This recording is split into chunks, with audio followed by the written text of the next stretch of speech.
So my name is Brenda Mungai.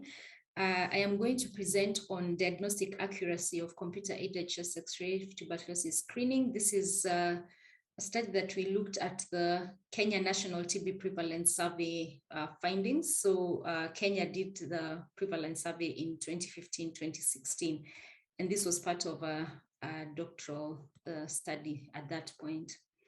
And that will be the outline of my presentation. Sorry, I'm trying to get this. I hope you can see my screen without the toggle bar. But so historically, as we know, miniature radiography was used for mass screening activities in the 20th century. And yes, indeed, a large pool of prevalent TB was detected. However, in 1974, the recommendation by WHO was to abandon indiscriminate TB case finding by mobile radiography. So reasons for halting this were, various. So there was uncertain transmission impact. Then it was costly because you can see on the left, they had to go with big trucks. Logistically, it was challenging, and then highly skilled technicians were required, and also the intra and inter-reader variability that continues to affect us as when we do human reading. And then in general, the lack of specificity for chest X-rays.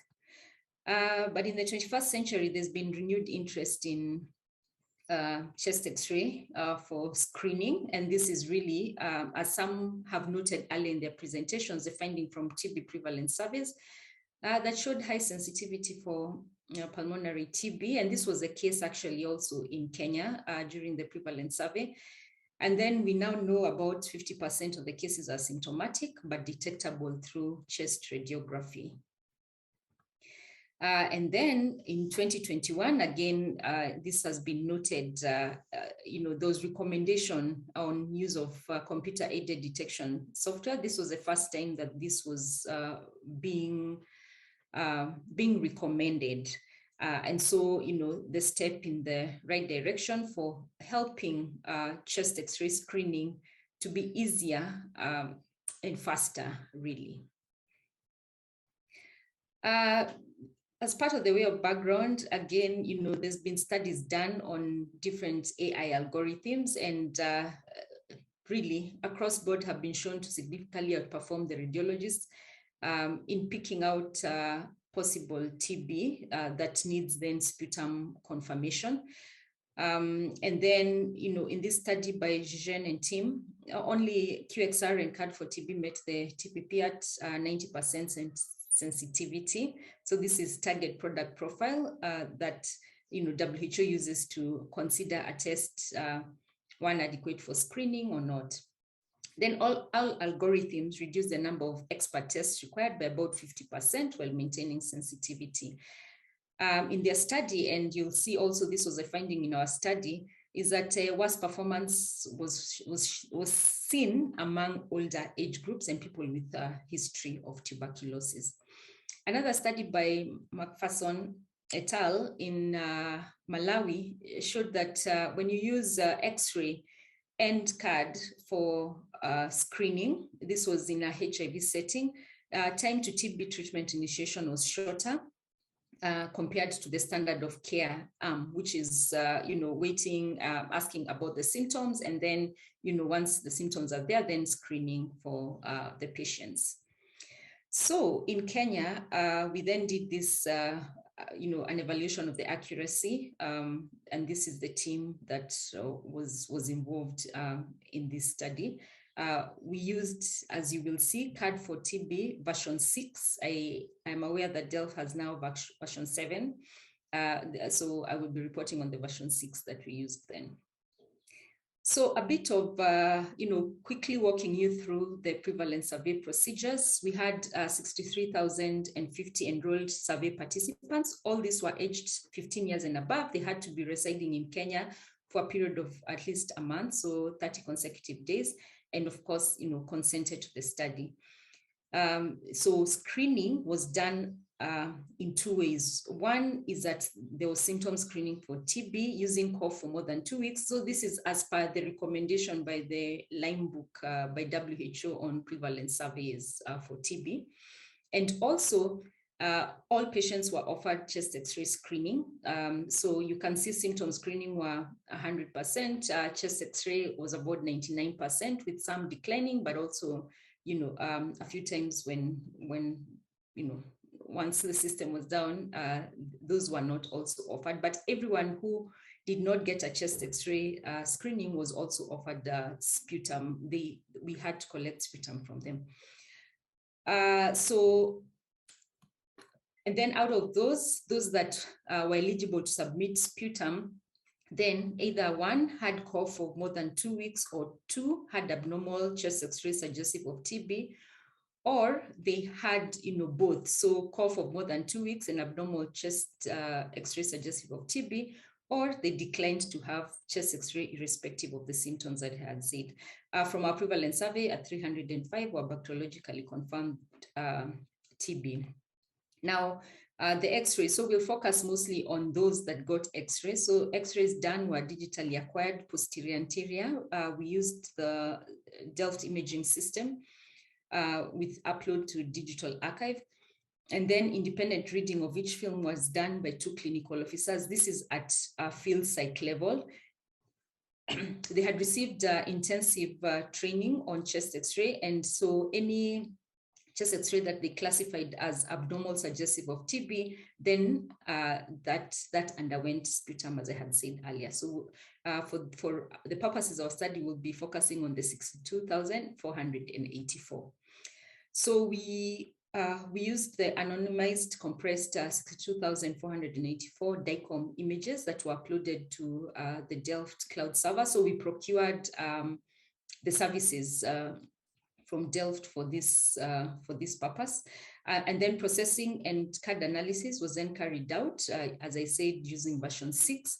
CAD analysis was blended to microbiological results, and the study period was January 2020 to about August 2021. This is including all analysis. So in terms of statistical modeling, we fitted Bayes and mixed beta regression modeling to estimate sensitivity and specificity for latent variable of partially observed TB across the CAD threshold scores. So the covariates we were looking at was age of the participants, sex, cough more than 2 weeks. So that was part of what had been asked, and the previous history of TB. Now, the reason we did modeling is, remember, not everyone got sputum taken. So if you did not fit in the categories given, then we did not have sputum for you.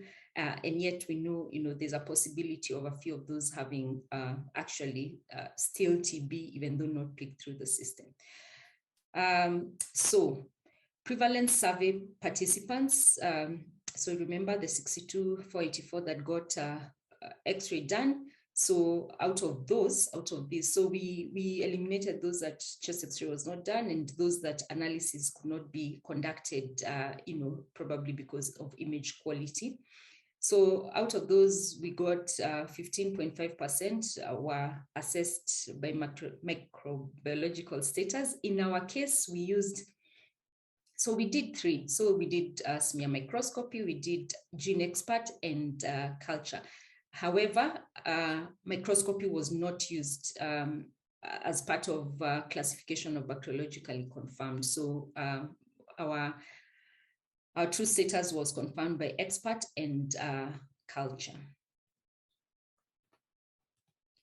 I'll share some of the results. So, sorry, just to say that out of this, 3.3% were bacteriologically confirmed, while 96.7% were negative. So what are our participant characteristics? So about 70% of the participants were actually aged 45 years and below. And then the males were 41.5%. And then we had those above 65 were about 9.1%. From this table, Sorry, I'm trying. Are you guys able to see beyond the toggle bar? I'm sorry about that. Because I need to show you.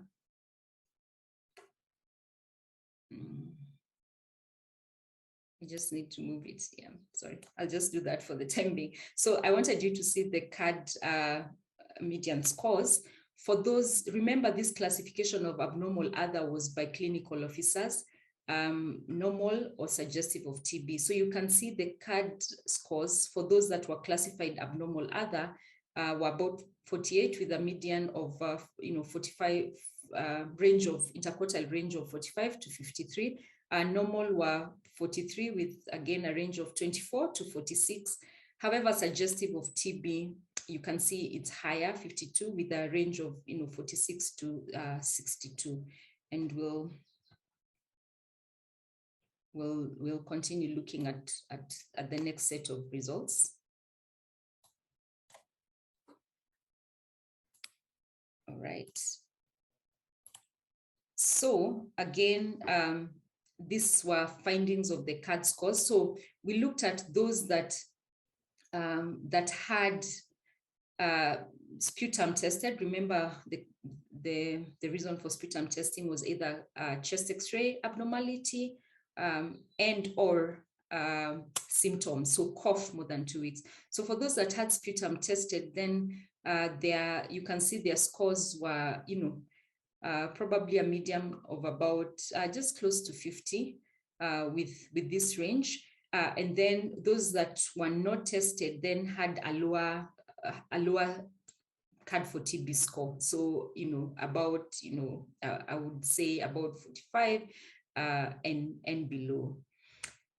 So the interesting part was that when we looked at those that had sputum positive, again, for this group, you can see those that were sputum positive, then their scores were quite high. So with a median of about 72, and then the range was about 38 to 98 CAD scores. Those that were sputum negative then had a median score of about 49, and then it ranged from about 8 to 70, I think 79. But you can see, clearly they were mostly, most of them were below 50. So meaning that, for example, if we had done this we had done the prevalence survey and engaged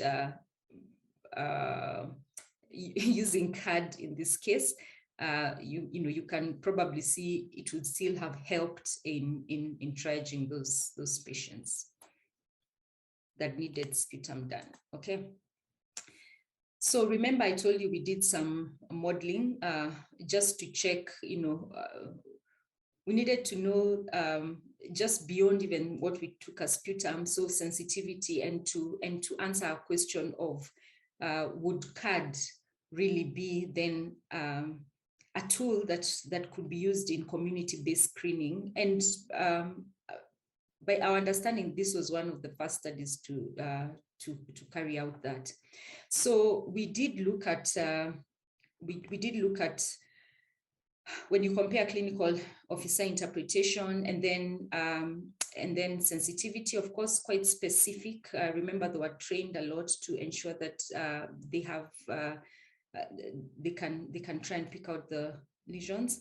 But when you look at now, with CAD, for example, did it meet the minimum target product profile for a screening, to assist in screening? And the answer is yes, it did. So when you look at sensitivity at 90%, then we had specificity of about 90.4%. When you then looked at specificity of 70%, then you had a sensitivity of 98. So and these are the CAD scores that will give you the various sensitivities and specificities. And then for looking at now the optimum target product profile, is that when we looked at to see whether CAD, at sensitivity of 95%, then it would give us a specificity of 83%, which is, quite acceptable in terms of the TPPs.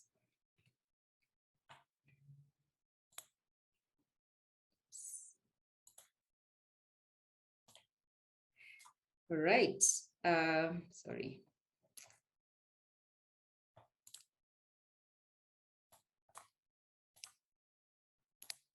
Okay. So when we look, so I'm going to show you some graphs next that's really probably saying the same thing. So what at a CAD threshold of 55 at 61, what would be then the sensitivity?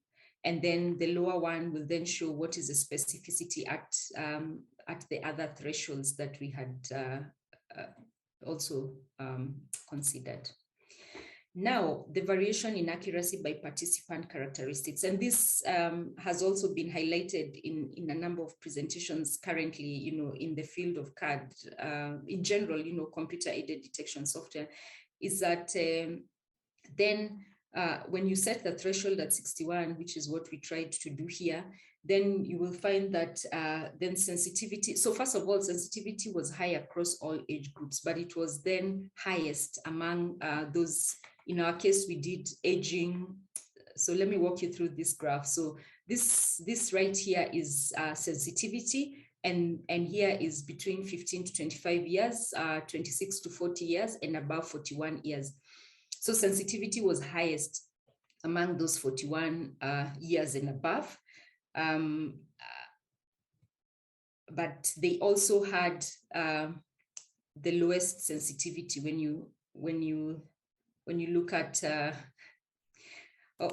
specificity. Then that age group had lowest specificity in that population. The other group that also had that you had high sensitivity, again with low specificity, were those previously treated for TB. So remember, they would have a number of lesions that could not, maybe are not active TB at that moment. And so those have high sensitivity, but again, have low specificity. So I think an important area to consider when you're looking at that, and that cut across different groups. So these were females, and then these were males. And then as I come to an end, this, as a subset of that data, there is, we had also looked at, if not TB, what could it be? What other complications, or what other abnormalities would you then pick during prevalence surveys? And we used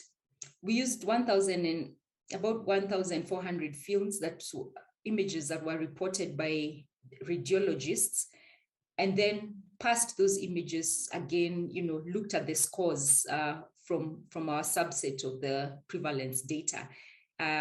So I will try and show you. So as you can see here, this was, so these are box plots to show that for those that had some abnormality, at least had, this is abnormal chest X-ray for any reason, so the scores were high. Active TB, clearly higher scores. So these were by radiologist reading. Then we compare what were the CAD scores. So all this down here were by expert radiologists. So those that they found that had active PTB then had higher scores, as you can see here. And also those that have old or latent TB. So remember, that's why even the previous TB, we have to be keen as to trying to really confirm, because they will still have damaged lungs, and so they will have high scores. But look at this, emphysema, asthma, possible, most of this, and cardiomegaly, which was from this paper, if you read it, this was the highest prevalence of other non-TB conditions. But the CAD score was then at 50. So that means that depending on what our threshold scores are, you're likely to then miss these other abnormalities, because, like for CAD for TB, for example, is mostly to help you, look at possible TB and probably not the other abnormalities. So this slide here is just to remind countries as they embark on chest X-ray TB screening activities. It's important to be aware that treatable and preventable lung and heart problems are likely to be as or more prevalent than active TB. So I think again, think about that at the back of your mind and also remember the post-TB lung abnormalities.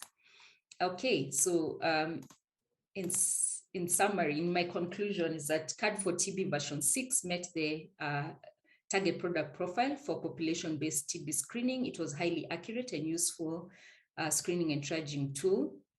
So the performance varied with demographic and clinical factors, with poor specificity in those older than 41 and those with previous TB. And then, history of previous TB indicates the algorithm's poor ability to differentiate between all scarring and active lesions. And as I'd said, this has been shown in other studies. And then, we need to plan for non-TB conditions that are detectable on X-ray. Yes, and this point of the cutoff scores that one of our presenters raised, it would be nice to be a sliding scale, because you can see different age groups then, may require over time, probably different threshold scores. Thank you very much. This research was funded by NIHR project. Thank you.